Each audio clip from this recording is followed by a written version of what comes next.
Hello and welcome back, my friends. I've got an important gardening topic to discuss with you today. This is one you're not going to want to overlook. You're going to want to hear me out on this. It's important.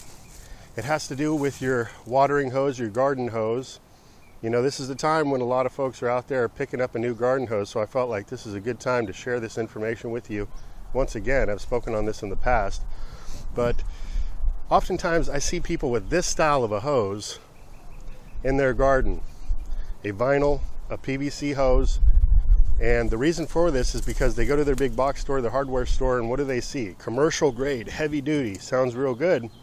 So they pick up these hoses, they bring them home, not knowing that they're more than likely adding a bunch of toxins into their soil, which are then being taken up by the plants and brought into the food.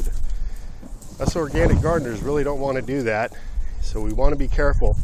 Now, these vinyl PVC hoses, they contain phthalates, they contain BPA, bromine, lead.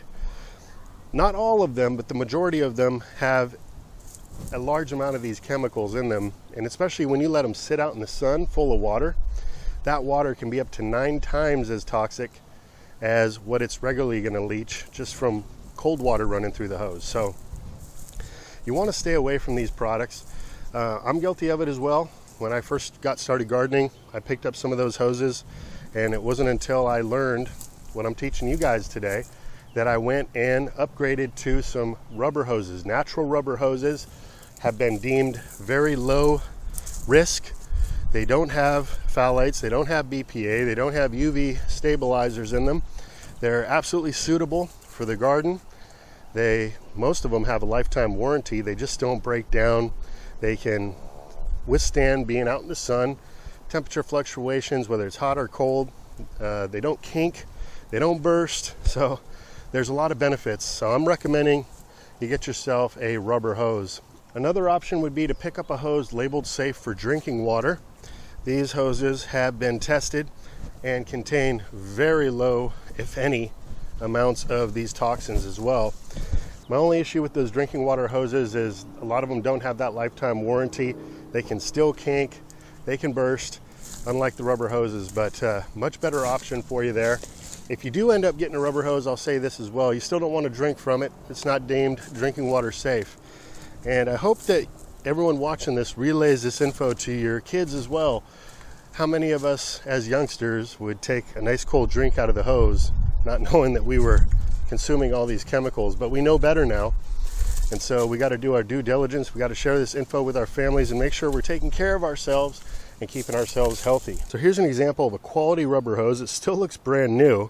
It's been dragged around the garden for years now, and it functions just as it did when I first bought it. Now here's another tip for you. When you head out to the garden and you're first going to get started watering, especially if your hose has been laying out in the sun, the water inside is going to be extremely hot. You don't want to water your plants right away. Not only because there can be some toxins in the line, especially if you got the vinyl PVC hoses, but that hot water can burn your roots. So what I like to do is get myself a bucket,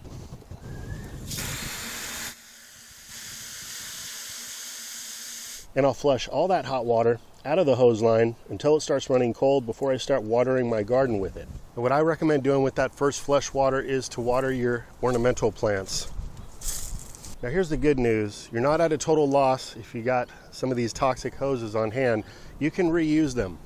And what I do with my old hoses is I use them as part of a tie-up system or tree support system throughout my garden. So you can run some wire through there, you can run whatever you have, rope, and that's going to keep the material from girdling your tree, from strangling the tree, damaging the bark. So you can reuse those hoses. It's not a total loss. So I'm sorry to be the bearer of bad news if you recently purchased one of these vinyl PVC hoses, but it's better to know and to move forward in the right direction. And I will drop some links below this video if you want to check out the hose that I recommend, the Craftsman rubber hose that can be bought at Sears as well. If you're fortunate enough to have a Sears nearby where you live, go check them out. You might be able to save a few bucks. So with that, I want to thank you all for watching today. Have yourself a good one. Until next time, this is Dan from plantabundance.com. Take care. I'll be talking to you again soon.